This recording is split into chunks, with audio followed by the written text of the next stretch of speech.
O Anime Recaps Tagalog, mapapawaw ka sa sarap. Nax. Nagsimula ang series kay Hajime na nagising sa madilim na kuweba.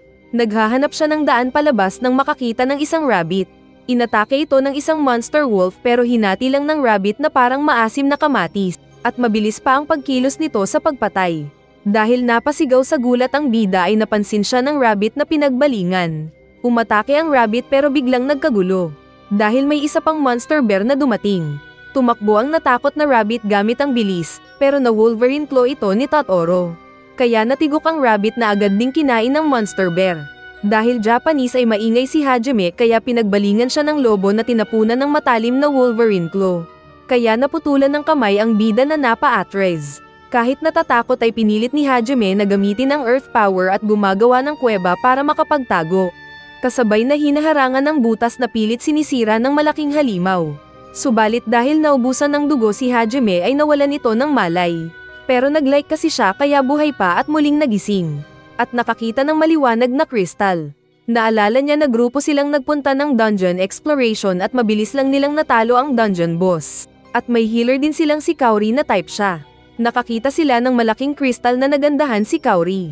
At dahil mukhang pera ang mukhang taga-Pogo Scandal ay mabilis nitong hinawakan ang kristal para kunin. Dahil dito ay bigla silang nag-teleport sa mas malalim na level ng dungeon. At doon ay inatake sila ng isang malakas na behemoth kasama ng mga skeleton. Sinabi ng kanilang captain na tumakbo na sila. Saka ito gumawa ng defensive shield na hallowed ground. Pero madali lang itong sinira ng malaking behemoth. Mapipitpit sana si Kaori pero niligtas siya ni Hajime na ginamit ang earth transmute nito. Kinuha agad ni Melt si Kaori palayo at sinabing babalikan ang bida. Gumawa ng formation ang mga tao at pinaalis si Hajime sa harap ng behemoth. Pero tumatakbo pa lang ang bida paalis ay nagpatama na ng mga magic spell ang mga tao. Ngunit may isang magic spell na sinadyang patamaan ang bida. Kaya nang bumagsak ang behemoth ay kasamang nahulog si Hajime. Kaya malungkot si Kaori na nakita ang pagkakahulog niya. Bago pa pala ng misyon nilang iyon ay sinabihan na siya ng babae na nanaginip ito. Napunta daw sila sa madilim na lugar, at doon ay biglang hindi na niya makita pa si Hajime. Sa isip ni Hajime ay alam niyang may nagtraidor sa kanya mula sa mga kaklase niya. Kaya galit siyang sinabi na papatayin niya kung sino man ito. Dahil nagugutom siya ay naisip na kakain ng kahit ano kahit pa halimaw. Kaya nang umatake ang isang monster wolf ay hinuli niya ito gamit ng earth magic. At kinain ang laman ng halimaw. Naramdaman niya ang epekto ng karne ng halimaw na nagkaroon ng mutation sa kanyang cells. At biglang naging puti din ang buhok niya. Nasaktan siya ng labis na inakalang mamamatay, pero nakaligtas siya at nakitang lumakas pa ang stats niya. Hindi na niya kailangang sabihin ang spell para gamitin ang power. Nakuha din niya ang electric power ng monster wolf at ginamit ito para magluto ng karne. Pinag-aralan pa niya ang ilang nadiscover na skill at mga available na mineral doon. Kaya nakagawa siya ng bala at baril gamit ang earth skill. Binaril niya ang isang monster rabbit. At niluto din ang karne nito na hindi daw masarap. Pero dahil dito ay nakuha din niya ang power ng monster rabbit na mabilis na paggalaw. Naisip niyang kada kakain siya ng mga halimaw doon ay nipapasa ang power nila sa kanya. Kasunod na binisita ni Hajime ang monster bear na kumain ng isang braso niya noong maitim pa ang buhok niya. Umatake ng Wolverine claw ang oso na agad iniwasan ng bida gamit ang bagong bilis. Binulag niya ang oso gamit ang blinding grenade saka din binaril ang kamay nito na naputol. At kinain niya ang kamay ng oso sa harap ng halimaw, bilang pagganti sa pagkain ng halimaw sa kamay niya noon. Dahil dito ay mas lumakas ang bida na kinuryenta ang oso na bumagsak. Saka pa na headshot ang pangit na oso. Balak ng bida na gagamitin ang bagong lakas paalis ng dungeon na iyon. At papatayin lahat ng magiging balakid. Nahihirapan siyang makahanap ng daan pataas. Kaya naisip na lang niyang magpunta pababa ng dungeon. Sa isang madilim na kuweba ay nakakita siya ng malaking butiki na ginagawang bato ang mga nakikita. Nasaktan ng kamay ng bida na agad niyang binuhusan ng tubig. Paglapit ng lizard ay binulag niya ito gamit ng flash grenade. Saka din binaril. Samantala sa kaharian na pinagsisilbihan dati ng bida, ay sinabi ng hari na gagawin nilang lihim ang nangyari sa dungeon at huwag sasabihin sa kahit sino. Naalala ni Shizuko ang sakripisyo ni Hajime para maligtas sila. At isa siya sa pumigil kay Kaori na nais sanang iligtas noon si Hajime. Dahil nagpupumilit ang healer ay pinatulog ito ng captain. Ipinakita noong tinuruan sila ng kanilang pope na 3 klase ng nilalang ang nasa mundo. Ang mga tao, beastmen at mga demonyo. Naglalaban ang mga tao at demon ng matagal na panahon. hanggang makontrol ng mga demon ang mga beastmen at dahil dito ay natatalo ang mga tao. Ngunit nagsummon ng heroes ang kaharian ng mga tao. At sila yung katulad ng dating status ng bida. Habang nagsasanay si Shizuko ay napansin niya si Daisuke na sinasabi sa sarili na walang makakaalam. At hindi ito mapakali kaya sinubukan niyang kausapin. Ngunit umiwas si Daisuke na umalis. Kalaunan ay nagising si Kaori na kinasaya ni Shizuko. Ngunit nalungkot silang pareho nang malaman ni Kaori na hindi nila nailigtas si Hajime. Sa dungeon ay gumawa ng mas marami pang bala si Hajime. At naghanda siya para sa pagbubukas ng isang level. Nakita niya ang isang gate na sinubukan niyang gamitan ng transmutation. Pero nakuryente siyang agad na umatras. Nabuhay ang mga Cyclops na bantay ng gate. Pero agad na binaril ng bida ang isa na natigok. Kaso ay malakas ang pangalawa na gumagamit ng magic defense. Kaya kahit malakas ang baril ng bida ay hindi ito nakakagawa ng malaking pinsala sa kalaban. Napansin niyang hindi lumalayo sa pinto ang Cyclops, kaya patuloy lang niya itong pinagbabaril hanggang masira ang shield ng kamay nito. Umatake ang Cyclops pero binaril na ito ng bida sa mata. At tigok ang malaking security guard. Kalaunan ay kinarni ng bida ang Cyclops at kinuha ang mga cyst sa katawan ng mga ito na susi sa gate. Binuksan ni Hajime ang gate at nakapasok sa malakalawakan na loob. At doon ay nakita niya ang isang nagliliwanag na cube. Dito nakakulong ang isang babae na nagpapatulong sa bida na pakawalan siya. Pero paalis na si Hajime dahil alam niyang nakulong ang babae dahil may kasalanan. Ngunit sinabi ng babae na natraidor lang siya at kinulong doon. Kaya tumigil ang bida na lumapit sa babae at nagtanong kung anong nangyari. Sinabi ng babae na isa siyang vampira na galing sa royal blood. At makapangyarihan siya na kayang kontrolin ang mana. Pero trinaidor siya ng sariling tiyo at ikinulong doon ng matagal na panahon. Naawa si Hajime na ginamit ang transmutation power sa seal ng kulungan na box. At buong lakas na sinira ito kaya nakawala ang hubad na babae. Nagpakilala si Hajime saka din tinanong ang babae. Kaso ay sinabi ng babae na pangalanan siya ng bago dahil ayaw na niya ang dating pangalan. Kaya sinabi ni Hajime na yu ang ipapangalan sa babae dahil pagpasok niya sa dungeon ay naalala niya ang buwan. Niyakap siya ng babae sa saya, pero walang ano-ano ay may lumipad na mga tusok kaya nasaktan ang likod niya. Tinanggal ni Yu ang mga tusok sa likod niya na binuhusan niya ng healing potion. Nakita nila ang halimaw na bantay pala ni Yu para hindi makaalis doon. Binuhat ni Hajime si Yu sa likod at pinagbabaril ang malaking halimaw. Pero matibay ang balat ng kalaban na crab. Binalak silang mapitpit ng kalaban kaya ginagamit ni Hajime ang bilis nito. Nag-iisip siya ng plano nang lumapit si Yu at kinagat ang bida para uminom ng dugo niya. Kasabay na ginamit ng halimaw ang skill nitong pagkontrol sa lupa na tulad din ng power ng bida. Nang makainom ng dugo si Yu ay lumakas ito at nagsummon ng malaking energy ball na pinitpit ang crab. Pero muling bumangon ang crab at nanghina si Yu. Sinabi ng bida na gawin ulit ito ni Yu at patamaan ang parehong spot na binabaril niya kanina. At pumayag naman ang babae. Nagpahabol-habol si Hajime na inaatake ng talangka. Kaya nagkaroon ng pagkakataon si Yu na makapag-summon ng energy ball. Nataman ulit ang ulo ng crab na naistorbo, kaya pamatong si Hajime sa ulo ng crab at madaling pinagbabaril ito. Kaya kalaunan ay kumain ng karne ng crab ang dalawang bida. Nasabi ni Hajime na ilang daang taon na ang nakalipas nang maubos ang lahi ng mga vampira. Kaya naiisip niyang matanda na ang babaeng mukhang bata. Nasabi ni Yu ang kwento ng Mavericks na dating messenger of God pero nagrebelde. At sila ang nasa dulo ng dungeon na iyon na kailangan nilang puntahan. Dahil sa paraang iyon sila makakabalik ng mundo. Gumawa si Hajime ng long-range na baril. At nagtaka si Yu kung sino siya, ano siya at paano siya nakapunta sa dungeon. Kaya nagkwento ang bida ng kung anong nangyari sa kanya habang naglalakbay sila paibaba. At naiyak na lang si Yu dahil sa malungkot na nakaraan ni Hajime. Sinabi naman ni Hajime na wala na siyang pakialam at wala na siyang balak maghigante. Nais lang niya ay makabalik at makauwi. Saka din niya inaya si Yu na sumama sa kanya pabalik. Samantala ay nakita ni Meld na mas lumakas si Kwoki. Saka inutusan ng iba pa na patuloy lang sila sa pag-training at pagpapalakas gamit ang ruins. Balik sa dungeon ay pinakitang hinahabol ng maraming mga dinosaurs ang dalawang bida. Kalmado lang si Yu na sinabi pang cute ang mga dinosaurs dahil buhat-buhat siya ni Hajime. Napansin nila ang mga bulaklak sa ulo ng mga dino at naalala nila yung unang nakita na inaapakan yung mga bulaklak. At napagtanto nila na pwedeng kinokontrol ng parasite na bulaklak ang mga ito. Mabilis silang nagtago sa isang butas.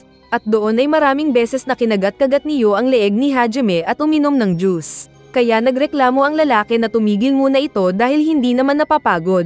Nakita ulit sila ng maraming dino, kaya muli silang tumakbo at nagtago sa isa pang butas, na agad ding isinara ni Hajime gamit ang Earth Skill.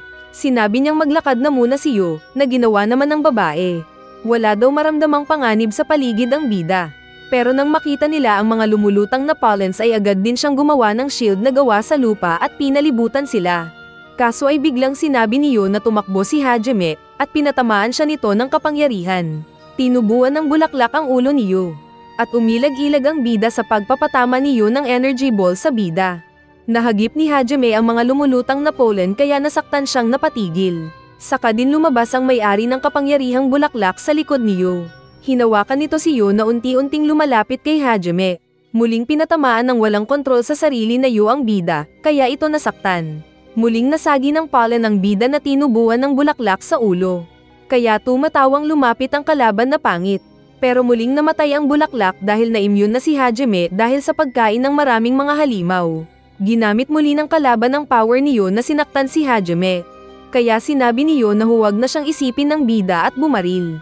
Kaya binaril nga ng bida ang bulaklak sa ulo ni Yo na kasabay natanggal ang kamay ng kalaban. At paglingon ng pangit ay tinapos na ito ng bida. Kaya tigok ang nasunog na kalaban. Nagreklamo si Yo dahil nasaktan daw ang anit nito dahil sa pagbaril ng bida. Saka sinuntok ang lalaki dahil nagtatampo. Kalaunan ay binibigyan ng pagkain ni Hajime si Yo. Pero ayaw nito dahil ang gusto ay ang dugo ng lalaki. Lumapit ito na tinanggal ang damit na padila-dila pa. At tinikman ulit si Hajime. Nagpatuloy sila sa paglalakbay at may nakita naman silang malaking pinto. Wala pa rin silang takot na pinasok ito. At sa loob ay nakita nila ang maraming mga nagliliwanag na kristal. May na-activate silang trap kaya biglang lumabas ang isang malaking Hydra. Nakita sila nito at agad na nagbuga ng apoy at yelo na iniwasan ni Hajime. Saka din siya gumanti ng pagbaril sa ulo ng nasaktan na Hydra. Tumulong din si Yo na nagpalipad ng maraming mga tusok na kinasaktan ng Hydra. Pero agad din itong naghilom dahil sa isa pang ulo na nasa gitna. Dahil dito ay sinabi ni Hajime na unahin nilang patayin ang boss na ulo. Lumipad si Yo na gumawa ng fire arrow at tinarget ang kalaban. Pero isa pang ulo ang nag-shield sa boss ulo at muling nag-heal ang halimaw. Napagtanto ng mga bida na may sari-sariling trabaho ang mga ulo ng Hydra. At patuloy lang sila sa pagbaril at pagcast ng spell sa Hydra. Na-corner si Yo ng isang ulo. At gamit ang kapangyarihan nito ay pinag-imagine ng dragon na naibalik si Yo sa kulungan nito at iniwan ng bida. Kaya ito napasigaw na umiyak at narinig ng bida. Mabilis na sinaktan ni Hajime ang isang ulo at binuhat si Yo palayo. Nagtago sila sa ginawa niyang taguan na lupa. Saka din mabilis nagtapon ng granada sa Hydra na nasaktan sa pagsabog. Pero muling nag-heal ang sarili. Sinabi ni Yo kay Hajime na feeling niya ay iiwan siya ulit ng bida. Kaya hindi na nag-isip ng child abuse na hinalikan ng bida ang lips ni Yo. Saka sinabing magkasama silang aalis ng dungeon na iyon. Dahil dito ay lumakas ang loob ni Yo na gumawa ng aipo-aipo na may kuryente, kaya nasaktan ang kalaban. At sinabayan din ito ng bida sa pagbaril ng malalakas nitong bala. Dahil sa halik ng bida ay mas lalong lumakas si Yo na muling kinuryente ang kalaban. Muling bumangon ang healer at ang dalawa pang ulo ng Hydra. Pero dahil may bagong armas ang bida na long-range weapon, ay labis na nasaktan ang Hydra sa mas napalakas na tirada ng bida. At hindi rin natapos si Yo dahil gumawa din siya ng mas maraming energy ball at kinuryente ang kalaban. Bumagsak ang dragon, kaso ay nanghina na si Yo. Akala ni Hajime kung panalo na sila. Pero muling tumayo ang ulo ng dragon na tinarget si Yo nang natitira nitong energy beam. Mabilis na isinangga ng bida ang sarili para sa babae at siya ang tinamaan ng malakas na dragon breed. Nakita ni Yo na nasaktan ng labis si Hajime at nagdugo ito. Kaya pinainom niya ng tubig gamit ang bunganga. Sa kanya tinago ang lalaki sa mas ligtas na lugar. Kinuha ni Yo ang baril ng lalaki at sumugod sa malakas pa rin na kalaban. Binaril niya ito sa ulo, pero mas nagalit ang dragon na nagbuga ng apoy kay Yo na naitapon. Inaabot ni Yo ang baril na umiiyak. At hindi ito lihim kay Hajime na buhay pa rin. Nagbuga pa ng apoy ang dragon palapit kay Yo na nawalan na ng lakas ng loob. Pero muli itong iniligtas na binuhat ng bida. At feeling niya ay ang bagal daw ng pag-atake ng dragon sa kanila. Umilag-ilag sila tapos pinainom ng bida ang dugo sa babae. Ipinakita na noong nakikita ng bida na nasasaktan si Yo, ay bigla niyang naalala na papatayin lahat ng balakid. Saka biglang lumakas ang lalaki na iniwan si Yo at pinagpatuloy labanan ang dragon. Naglagay siya ng mga granada sa kisame na nakapalibot sa dragon. Saka din niya ito binaril kaya nahulog ang kisame at natabunan ng dragon. Ginamit ng bida ang earth magic para makulong ang dragon. Saka din agad na hinayaan si Yon na hulugan ito ng malaking energy ball kaya hindi na nagawa pang makapag-heal ng kalaban at ito ay nasunog. Kaso ay nawalan na ng malay ang bida. Paggising niya ay nakita na lang ang sarili sa tabi ng hubad na Yu. Kaya kinuryente niya ang babae para gisingin. Sinabi nitong nakita niya ang lugar na iyon at dinala ang lalaki at inalagaan. Pero kapalit nito ay tinikman ng katawan ng bida. Nakarating sila ng isang malaking bahay. At pagpasok ay nakita nilang may hot bath na gusto sanang paliguan ng bida. Pero naglibot muna sila at pumasok ng isang kwarto at nakita ang isang patay na bangkay. Lumapit si Hajime sa gitna at biglang nakita ang maraming digital na kaalaman. Na-activate din ang recording at nagsalita ang dating bangkay na naroon at sinabing recorded lang siya at may nais iparating sa nandoon. Samantala ay muling bumalik ang hunting party sa dungeon at natigilan sila nang muling makita ang behemoth na nakalaban noon. Sinabi ng captain na umalis na sila. Pero sumagot ang mga malalakas na student na mas malakas na sila kaysa sa dati at lalaban sila sa behemoth. Sinabi ni Cookie ang gagawin nila na walang pag-aalinlangan kaya agad nilang inikutan ng halimaw. Sinalubong ng malakas na lalaki ang behemoth para pigilan. At sinamantala ito ng mga swordsmen para atakehin ang dragon. Naroon din ang healer bilang support, at ang buffer na pinapalakas ang mga kasamang warriors. Gumawa ng hallowed ground ang isang babae na muling sinubukan na sirain ng dragon. Matatalo sana ito pero nag-buff ang kasama nila kaya nagawa niyang mapa-atras ang dragon na natamba. Naagad pang pinaulanan ng apoy ng mage, at tinapos ng espada ni Cookie. Pero tae pa rin si Daisok na mahina pa rin. Samantala ay kinausap ng recording si Hajime na sinabing may ibibigay itong kapangyarihan. Pero pinaalala na huwag gagamitin ng bida sa kasamaan. Biglang naramdaman ng bida na nagkaroon siya ng karunungan, at sinabi kay Yo na mali ang nalaman nilang kasaysayan na masama ang mga Mavericks, kundi ay maganda ang layunin ng mga ito. May bagong spell pa na nalaman ng bida na tinawag niyang Creation Magic. Isa daw itong ancient spell na tinuro din kay Yu. Ibinaon din nila sa lupa ang katawan ng Maverick. Kinuha ng bida ang singsing ng namatay dahil magagamit nila ito pabalik sa itaas. Nagpunta sila ng isa pang kwarto at nakita ang dagdag kagamitan. Napagtanto ng bida na pwede naman silang umuwi agad, pero kailangan nilang lumakas. Kaya nagdesisyon silang pumunta ng iba pang mga dungeon para kunin ang dagdag ancient knowledge. Naligo mag-isa ang bida. Pero nagulat siya nang pumasok ang walang saplot na Yu, at hinuli ang ibon niyang may layang lumipad. Ngunit ikinulong at pinaiyak. Saka pa sila gumawa ng mechanical arm tulad ni Full Metal Alchemist, ng Humvee na sasakyan, at gatlang gun na armas. Tumagal daw sila doon ng 2 buwan. At dahil ayos at handa na sila, ay nagbukas sila ng portal para magpatuloy sa paglalakbay. Isang bunny rabbit ang naghihintay ng isang T-Rex na 2 ang ulo ang dumating para kainin siya. Kaya tumakbo ang babae pataas. Biglang nagbukas ang portal at lumabas ang 2 bida kaya sumabog pa ang paligid. At natakot ang dinosaur na tumakas. Masaya ang 2 bida dahil sa wakas ay nakabalik sila sa lupa. Nakita sila ng rabbit na malakas ang alindog at humingi ng tulong. Pero dahil pakiramdam ng 2 na problema lang ito ay iniwan nila ang rabbit. Kahit pa nang magpa-cute ang rabbit girl kay Hajime ay wala siyang paki. Muling dumating ang dino at hinamon ang bida. Kaya sinabi ng rabbit na tumakas na sila para hindi matigok. Ngunit inilabas ng bida ang baril at headshot ang 2 ulo ng Earth Dragon. Nagpakilala ang rabbit na si Shay. At nagmakaawa itong humingi ng tulong kay Hajime. Dahil sa kakulaitan ay napilitan si Hajime na pakinggan ang rabbit. Pero binatukan ito ni Hajime nang mag-chancing sa kanya. Sinabi ng rabbit na hindi dapat sinasaktan ang chicks na tulad niya, pero sumagot ang bida na mas cute si Yu sa kanya ng maraming beses. Kaya ipinakita ng rabbit ang boobs nito na mas malaki daw kaysa sa flat chest ni Yu. Dahil dito ay nagalit si Yu na ginamitan ng electric tornado si Shay. Sinabi ni Shay na kailangan ng lahi niya ang tulong ng 2. At may kakayahan itong makita ang hinaharap kaya hinintay niya doon ang 2. Kaso ay ayaw pa ring tumulong ni Hajime dahil wala daw siyang mapapala. Sabay labas ng sasakyan. Dahil naawa si Yu ay sinabi kay Hajime na tulungan nila si Shay. Yayakapin sana siya ng rabbit sa saya pero inilagay niya ito sa yelo. Sa tahanan ng mga rabbit ay isang bata ang kukuha sana ng pagkain ng may dumating na dragon. Kakainin na sana siya pero bigla itong binaril ni Hajime. Nakasakay sila sa motor at nabibigatan ng bida sa daladala ni Shay. Kaya itinapon niya ito sa ere para gawing patibong. Saka pinagbabaril ang mga dragon na binalak siyang kainin. At sinalo si Shay bago pa mahulog sa lupa. Sinabi ni Shay ang kwento na umalis sila sa tirahan dahil may power siyang kakaiba.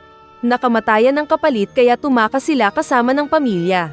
Ngunit dahil hindi sila warrior ay kinakawawa sila ng mga halimaw. Kaya sinamahan ng bida ang mga rabbit sa bago nilang tahanan. Nag-request ang mga rabbit people na sanayin ng bida. Pinagbigyan naman ito ng bida kaya sinanay niyo si Shay. Samantalang si Hajime naman ang nag-alaga sa mga sakit ng ulo na iba pang rabbit. Masyadong mabait ang mga ito na ultimo bulaklak ay nagagandahan silang ayaw sirain. Kaya inapakan nito ng bida na sinabi sa mga rabbit ang rule na kill or be killed. Sinubukang paluin ng troso ni Shay si Yu, na gumamit ng magical powers nito kaya natatalo ang rabbit. Pero patuloy pa rin ito sa pag-atake ng malakas na nilabanan ni Yu ng apoy at yelo. Hindi nakaiwas ng rabbit na muling nakulong ng ice. Pero nadaplisan ng mukha ni Yu kaya feeling ng rabbit ay tagumpay pa rin siya. Dumating si Hajime na nagtanong kung kamusta ang training nila. Saka nagulat sila nang dumating ang mga rabbit na nagdala ng maraming pinatay nilang hayop. Pinagtaka ni Shay dahil naging siga ang mga ito, at sinabing ini-apply ang tinuro ni Hajime na kill or be killed. Nagpunta sila ng lokasyon na malaking puno na entrance sa isa pang dungeon kung saan nakalagay ang iba pang ancient relic. Ginamit nila ang singsing ni Oscar at sinubukang buksan ang pinto, pero hindi ito gumana. Kaya naisip ng dalawa na kailangan muna nilang puntahan ang iba pang kinaroroonan ng mga ancient knowledge. Nagpaalam na si Hajime sa mga rabbit, pero sinabi ng leader na nais nilang sumunod sa kanya. Kaya inutusan ng bida na magpalakas at mag-training na lang ang mga ito saka din siya babalik. Nakinasaya ng mga rabbit. Naalala ni Shay ang sinabi ng ina noong bata pa siya. Nagawin ang lahat para sa mga special na tao sa kanya. Sinabi niya kay Yu na nais maging travel buddy na pinayagan naman ni Yu. Dahil ito pala ang usapan nila nang maglaban silang dalawa. Kaya wala ding nagawa ang lalaki kundi pumayag na sumama si Shay. Nagpunta sila ng isang lugar at nakapasok ng kakaibang pinto. At may narinig silang boses na nangloloko sa kanila. Nakarating sila ng isang hallway na may mga lumabas na bowl ang malalaking bato. Sinubukan itong sunugin ni Yu pero hindi makagamit ng power, kaya binaril na lang ni Hajime. Naglabasan pa ang maraming stone balls na agad ginamitan ni Shay ng malaking maso. Dumaan pa sila sa maraming trap kung saan nahirapan si Shay at pinagtatawanan pa sila ng boses na tagapagbantay ng dungeon. At mas lalo silang nainis nang bumalik lang sila sa dating pinanggalingan. Nakarating pa sila ng isang chamber na maraming mga armor suits. Inutusan ng bida ang rabbit na malakas ito kaya mag-enjoy sa pakikipaglaban. At nagkaroon nga ng lakas ng loob ang rabbit na sumugod pero iniligtas siya agad ni Yu. Sinabi nitong huwag maging reckless si Shay. Saka patuloy nilang pinagpapatay ang mga umaatakeng knight's armor na hindi nauubos. Nakatakas sila sa mga armors. Pero napunta sa harap ng isa pang giant robot na kinokontrol ng naririnig nilang boses. Nagpakilala itong si Ryzen. Sinabi ni Hajime na sila ang nakakuha ng iniwan ni Oscar. At alam nilang tao ang tunay na Ryzen at matagal na itong patay kung sakali. Pero ipinilit ng robot na siya ang tunay na Ryzen. At nagtanong pa ito sa mga bida kung bakit kailangan ni Hajime ng dagdag ancient magic. Kaya ipinaliwanag ng bida na kailangan ng magic para makauwi sa tunay na mundo. Dahil ayaw sabihin ni Ryzen ang hinahanap ng mga bida ay nagpaputok ng kanya ng bida at sumabog. Agad itong sinundan ng malakas na palo ni Shay gamit ang hammer. Saka din point blank na binaril ni Hajime ang dibdib ng robot. Kaso ay matibay ang armor ng robot na hindi tinagos ng bala.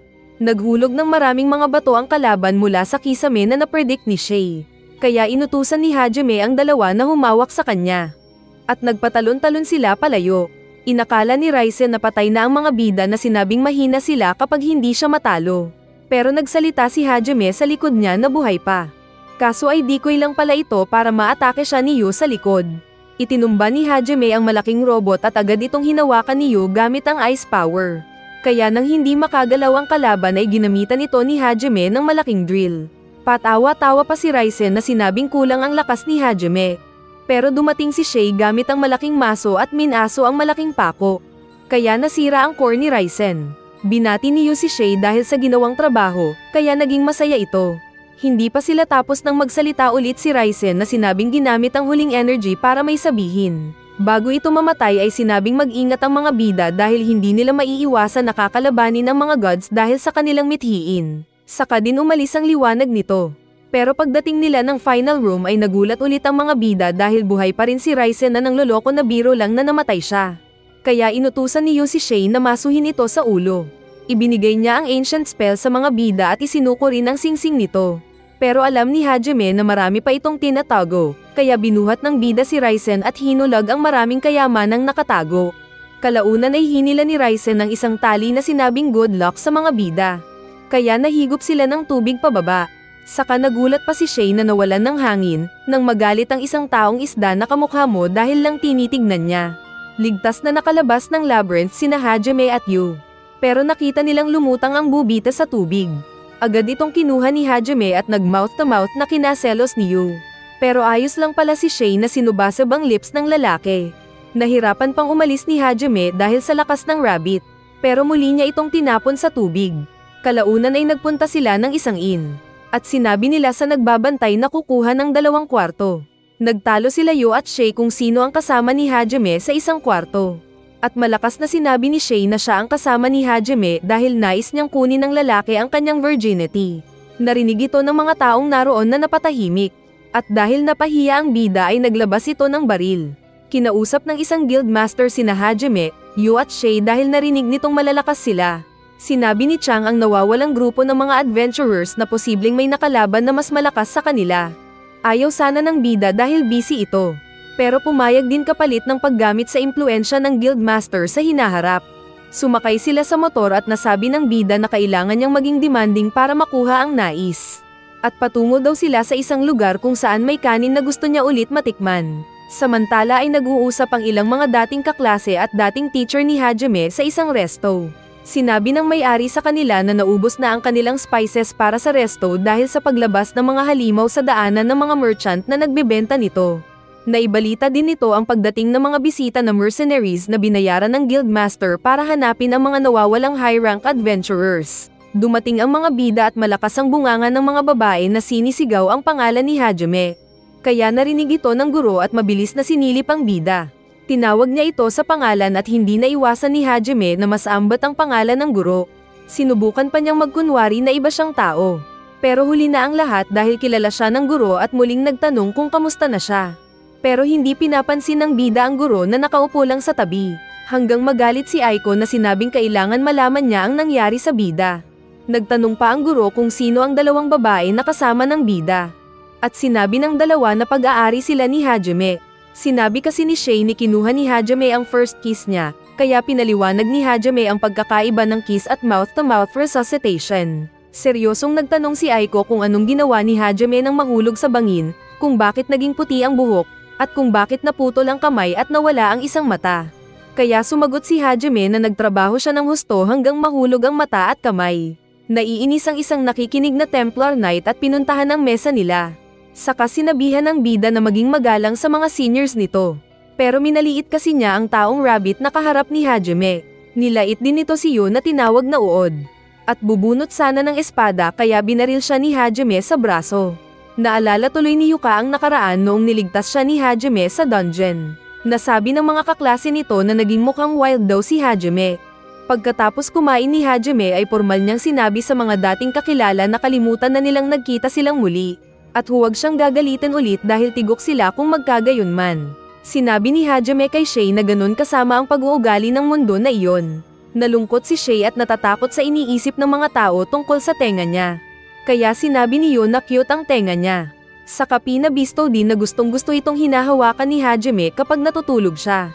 Dahil chick boy ay naiinggit daw ang isang kamag-aral niya dati. Saka nagpaalam na ang bida sa guro nito na sinubukan pa silang pigilan. Kinagabihan habang iniisip ni Aiko si Hajime, ay bigla itong nagsalita sa likod niya. Nagpunta daw ang bida doon para sabihin ng isang bagay na ayaw niyang marinig ng iba. Uminom sila ng tea at nagkwento si Hajime patungkol sa nalaman nitong tunay na kwento ng mundong iyon ayon kay Oscar. Noong unang panahon na naglalaban ang mga tao, beastmen at mga demonyo, ay nagkaroon ng grupo ng kakaibang tao na tinawag nilang moderators. Nalaman ng mga ito na yung inaakala nilang Diyos nila ay siya palang dyablo na gumagawa ng paraan para magkaroon ng digmaan sa mundong iyon. Binalak ng mga ito na ayusin ang problema. Pero bago pa nila magawa ay sinabi ng Diyos nila doon na kalaban ang mga heroes. At isa-isang pinatay ang mga ito. Ang ilang mga natira ay sila yung gumawa ng mga dungeon na nilagyan nila ng mga pagsubok para yung mga makaligtas ang makakuha ng ancient power para labanan ng evil god. Nagtanong ang guro kung si Hajime ang tatapos sa evil god. Pero sinabi nito ang layunin na makauwi sa tunay na mundo. Aalis na sana ang bida nang sinabi ng guro na hindi siya nakalimutan ni Kaori. At nagpapalakas ito kasama ng iba sa pagpunta sa mga dungeon. Nagpayo ang bida na mag-ingat ang mga ito dahil may kasama silang traidor. At ipinagtapat na may nagsadya na patamaan siya noon kaya siya nahulog. Kaya hindi makapaniwala si Aiko sa narinig. Kinabukasan habang naglalakad ang tatlo ay bigla nilang nakasalubong ang party ni Aiko. Ayaw ng bida na isama ang mga ito dahil mahihina sila. Pero sinabi ni Aiko na gustong malaman ng iba pang mga detalye ng history kay Hajime. At kapag nangyari iyon ay hahayaan na niya ang bida sa nais gawin. Sinabi ni Yuka na kailangan ng tatlo ng kabayo nila. Pero inilabas ng bida ang motor nito. At dahil pumayag ang bida na isama ang grupo ni Aiko, ay inilabas din nito ang pogi na Humvee. Saka pa natulog ang teacher nito sa balikat ng bida.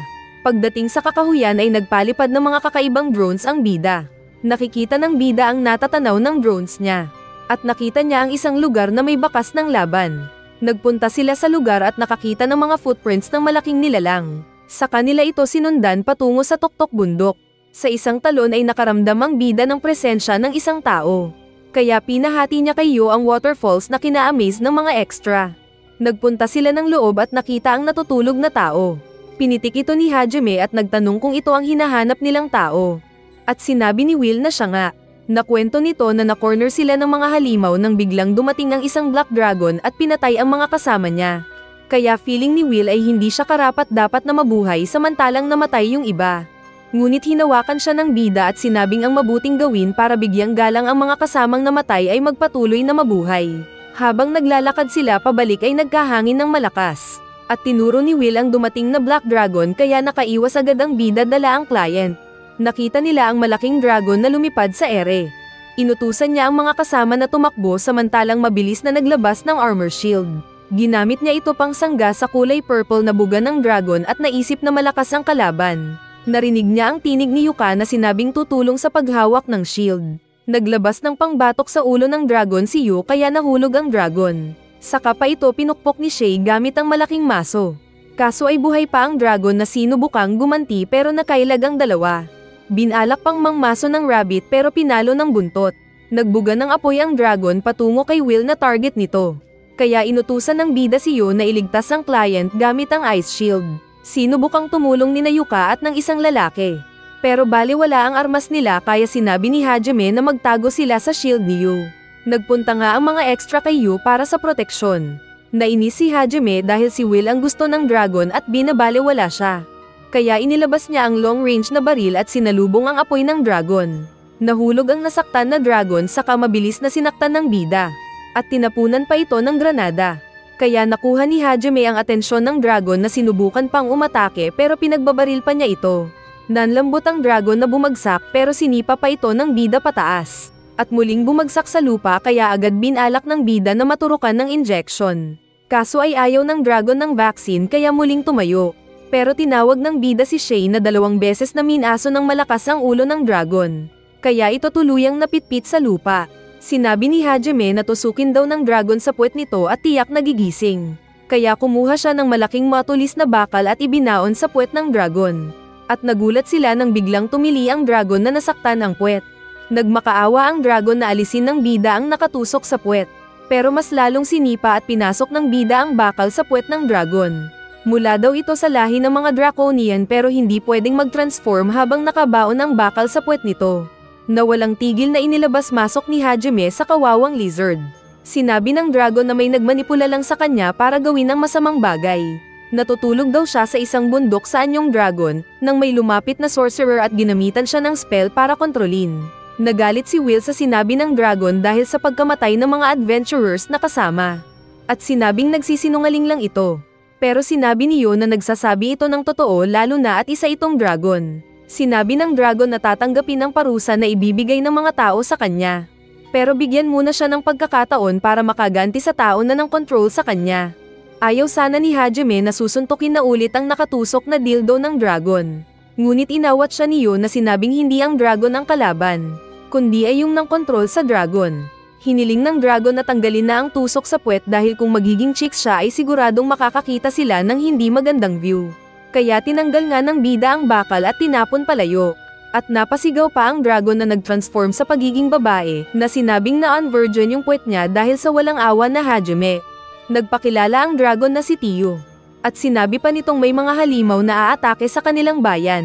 Tinignan ni Hajime ang natatanaw ng kanyang drone at nakita ang sangkatutak na army ng halimaw na papunta ng bayan. Sinabi nilang tulungan sila ni Hajime pero ayaw nito dahil ang trabaho lang niya ay dalhin si Will.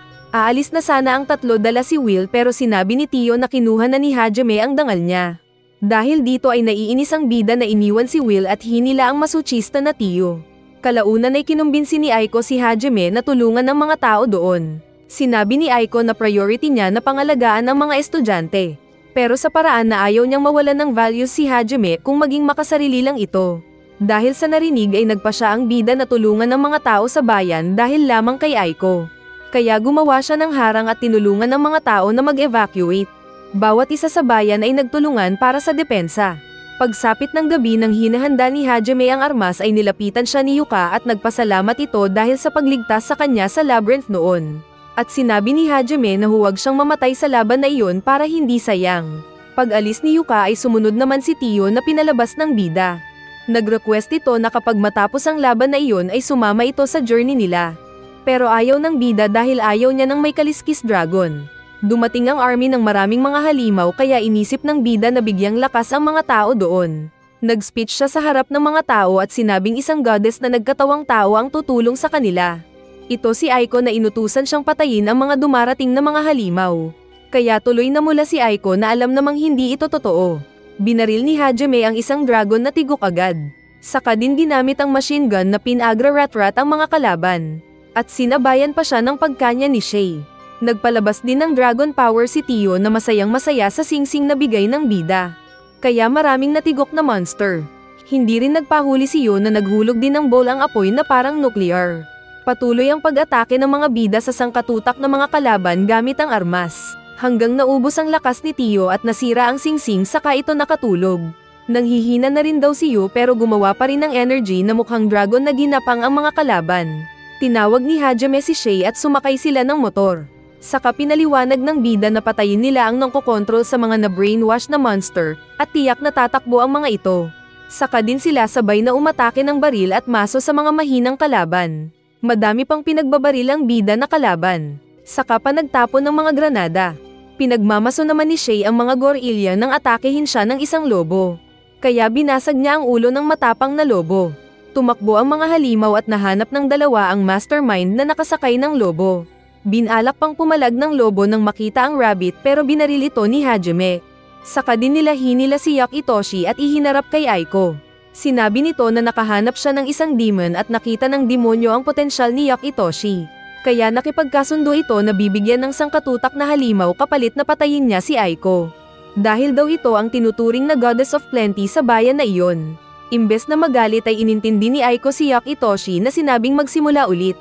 Pero biglang hinawakan ni Yak Itoshi si Aiko at tinutukan ng matulis na bagay na may lason. Ginawa niyang hostage si Aiko at pina-atras ang lahat saka hiningi ang mga armas ni Hajime.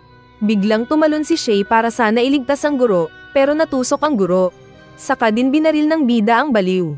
Kaso ay nadaplisan si Shay na agad bibigyan sana ng gamot ng bida. Pero sinabi nitong unahin si Aiko. Kaya nilapitan ng bida si Aiko at binigyan ng healing potion gamit ang bibig. Kaya nabuhay pa si Aiko. Ginamot din nila ang sugat ni Shay.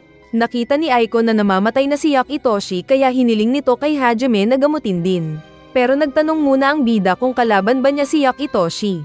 Dahil nagsinungaling si Yak Itoshi ay binaril ito ng bida at tinuluyan. At sinabing wala na siyang awa at papatayin lahat ng makitang kalaban. Umalis si Hajime at ang dalawang chicks kasama sina Will at ni Tio. At alam ng mga ito na kahit hindi binaril ni Hajime si Yak Itoshi ay mamamatay pa rin ito. Masaya ang guildmaster dahil nakabalik si Will. Saka humingi ng guild plate para sa kanilang lahat. Nag-check-in sila sa isang inn at nakita ng bida na may mga taong nakatayo sa gilid. Pero sinabi niyang kahit sino pa ang dumating ay hindi siya natatakot. Naalala naman ni Tio noong bata pa siya. At sinabi ng tatay nitong nakalaban ng isang god na mahirap itong kalaban. Pero darating ang isang tao na kakalabanin at tatalunin ng isang god. Lumaki siya at binalikan ng katribo nang makaramdam ng panganib doon.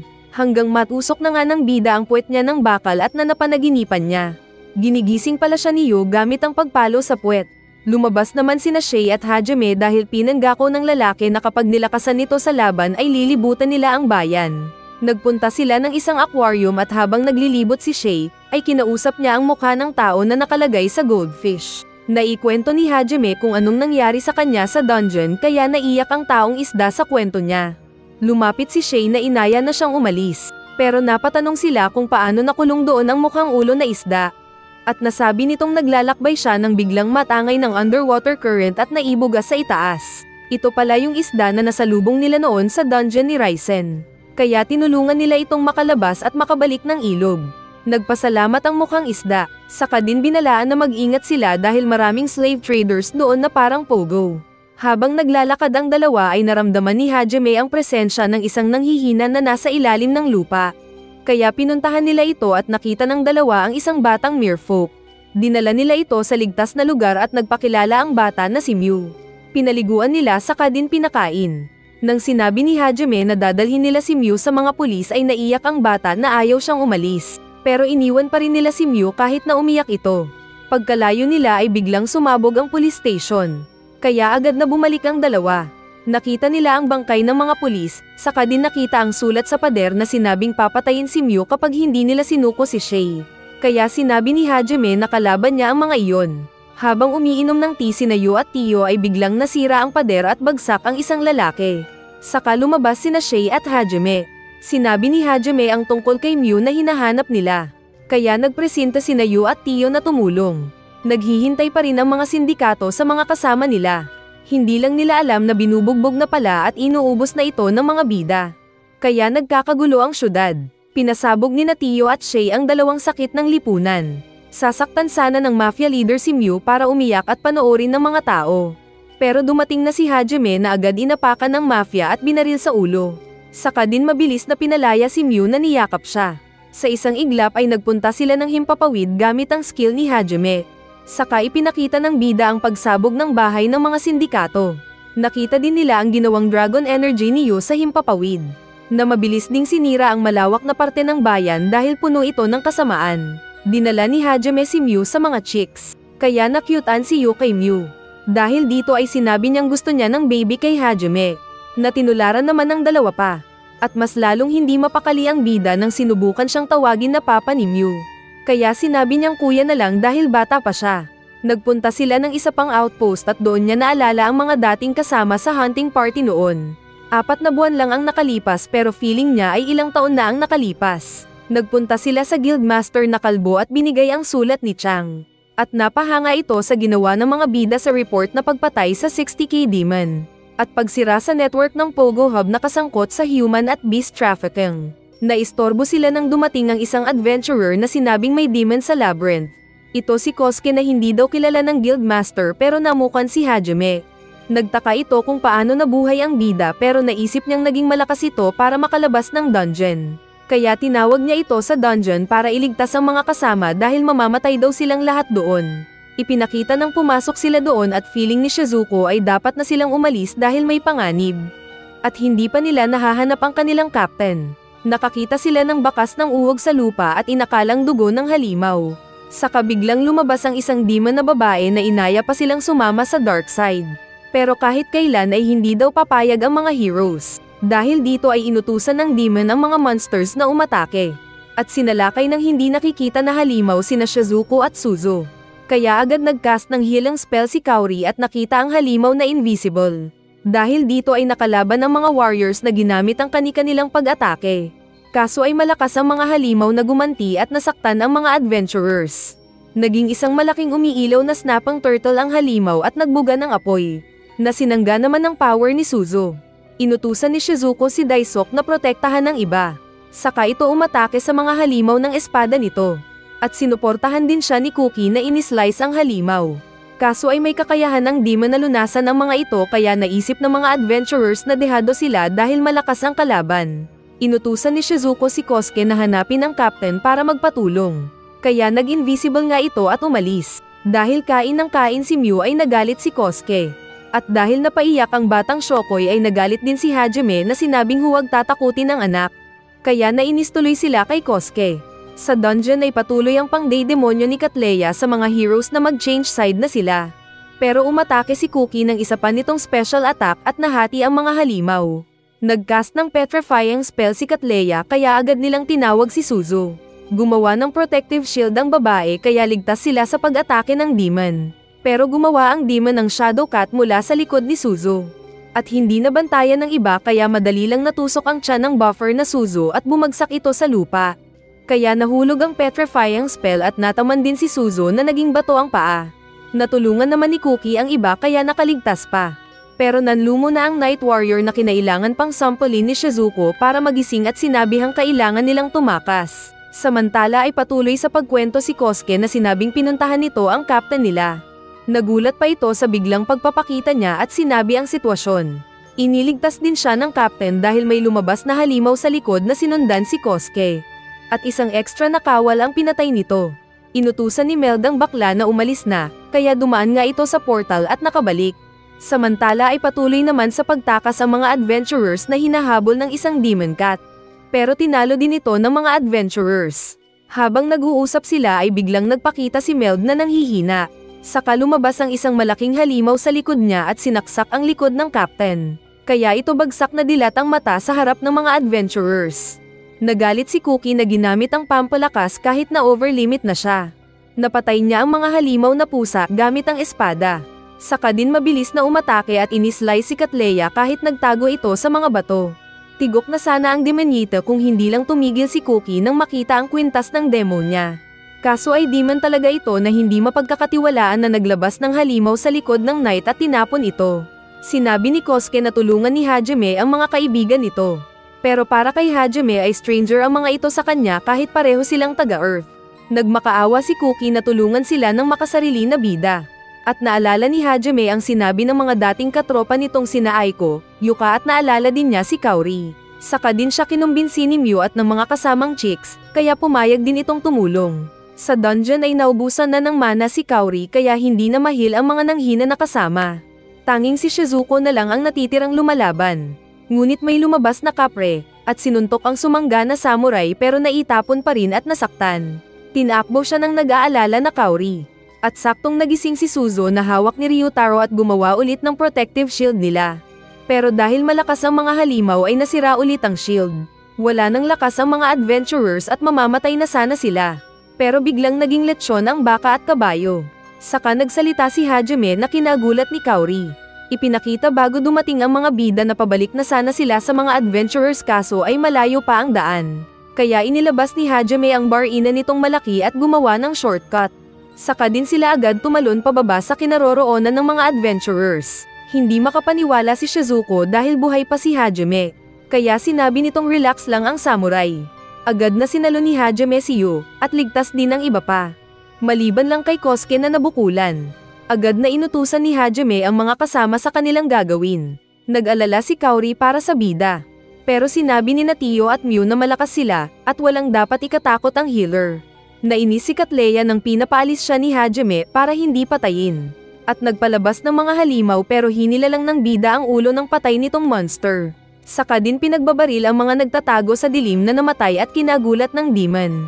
Marami pang mga iba't ibang klase ng halimaw ang pinaatake ni Katleya. Pero lahat ng mga ito ay madali lang na pinagbabaril ng bida. Nagpalabas ng 2 lion monster si Katleya pero headshot pa rin ito kay Hajime. Lumabas din ang malaking tortoise na muling umatake gamit ng laser beam mula sa bunganga. Kaya inilabas ni Hajime ang modern kalasag nito at hinawi lang ang laser beam. At ibinalik pa ito kay Katleya. Nagtago ang pagong na binabaril ni Hajime ang shell nito. Nasaktan si Katleya na nagpahil sa parrot nito pero pinugot na pala ito ni Hajime. Saka tinapunan pa ng granada ni Hajime ang tortoise na sumabog. Nagtanong ang mga adventurers kung sino ang warrior sa harap nila. At hindi sila makapaniwala nang sabihin ni Kosuke na ito si Hajime na dating binubuli nila. Kaya natakot si Daisuke na siya pala ang tunay na nagpatama kay Hajime ng magic ball noon. Nag-ingay ito na sinabing hindi dapat nila pagkatiwalaan ang bida. Pero sinabi niyo na huwag nitong balakin na maging sagabal ulit kay Hajime. May mga copper na binalak atakehin ng mga adventurers kaya tumayo si Suzu para gumawa ng shield. Ngunit sinabi niyo na siya ang bahala. At gumawa ito ng black hole na hinigop yung 2 pangit na naglaho. May binalak ding lapitan si Shay. Pero hindi nila alam na mas halimaw pa ito sa kanila. Pinagpapalo lang sila ng maso nito, at bagsak din silang lahat na naging abo. Sinabi ni Katleya na huwag silang magsaya agad at tinawag ang ulupong para atakehin sina Kaori. Pero nagbigay ng espada si Hajime na agad sinalo ni Shizuko at walang hirap na hiniwa ang naging karne na Evil Anaconda. Ginamit ni Katleya ang petrifying smoke nito. Kaya napasigaw ang mga nag-aalala kay Hajime. Tatakas na sana si Katleya pero nagtapon ang bida ng bakal na pangtusok nito ng puwet, kaya natigil ang demon. Walang epekto ang power ni Katleya dahil sa mga kinain ng halimaw noon ni Hajime. Nagtanong ang bida kung anong ancient magic ang gamit ni Katleya para kontrolin ang mga halimaw. Pero ayaw nitong sabihin kaya binaril ni Hajime ang dalawang legs ni Katleya. Alam ng bida na may boss si Katleya na nagturo sa kanya ng ancient spell. At lover din niya ito. Sinabi ni Katleya na mumultuhin daw niya si Hajime. Kaso ay walang paki ang bida na sinabing demon or god ay sisirain niyang pareho. Pipigilan sana siya ng sentimental na cookie pero binaril na ng bida ang kalaban. Kaya natakot mas lalo si Daisuk.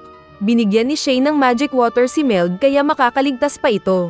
Nagpakyut si Yo na hinawakan ni Hajime, pero inawat sila ni Shay.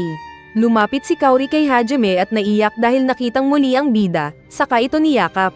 Kaya nagselos sina Yo at Shay. Lalo na noong niyakap siya ni Kaori. Habang naglalakad sila sa dungeon ay paulit-ulit ang tanong ni Cookie kung bakit pinatay ni Hajime ang kalaban. Kaya tinutukan siya ng baril ng bida at sinabing magkaklase sila pero hindi magkaibigan. Ang batas sa mundong iyon ay kill or be killed. At lahat ng mga magiging kalaban ni Hajime ay papatayin niya ng walang alinlangan. At sinabi din ng bida na tinulungan sila dahil kay Kaori. Saka din sila nagpatuloy sa paglalakad at nakalabas sila ng dungeon. Nagulat sila nang makita ang sangkatutak na mga warriors na tinawag ni Kalbo. Naghanda pala ang mga ito para sana hanapin ang mga adventurers. Dahil nakalabas na sila ay sinabi ni Kaori ang matagal niyang tinago sa dibdib. Lumapit si Kaori at sinabing nais nitong sumama sa grupo ng bida. At sa harap ng maraming tao ay matapang na nag-confess ng pag-ibig kay Hajime. Subalit sinabi ng bida na may napupusuan na siyang iba at ito ay si Yu. Pero ganun pa man ay hindi pa rin nawalan ng pag-asa si Kaori na sinabing matatalo din niya si Yu. Dahil siya lang naman ang nag-iisang nagmamahal ng tunay kay Hajime. Kaya pumayag si Yu na sumama si Kaori. At sa tingin ng iba pang chicks ay naglalaban ang dalawang malakas na spirit energy ni Yu at Kaori. Napa-atras si Hajime na nilapitan ng nagagalit at nagtatanong na Kaori kung bakit tatay ang tawag ni Mew sa kanya. Kaya hinila ito ni Shizuko para pakalmahin. Dahil pumayag si Yo na sumama si Kaori, ay sinabi din ni Hajime na aalis sila ng maaga bukas at huwag itong malate. Saka sila umalis. Nang mag-isa ni Hajime ay nilapitan siya ni Shizuko at binalak ibalik ang espada nito.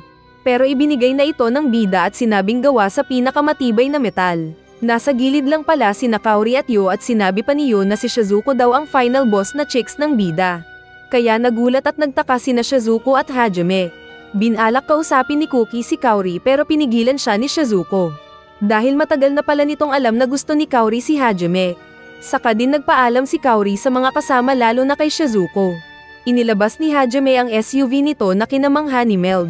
Saka din nagpatuloy si Hajime kasama ng mga chicks nito sa paglalakbay para makabalik sa dati niyang mundo. At natapos ang series. Kung gusto mo ng Season 2 ay i-like mo na ang video at mag-comment ka sa baba ng Season 2.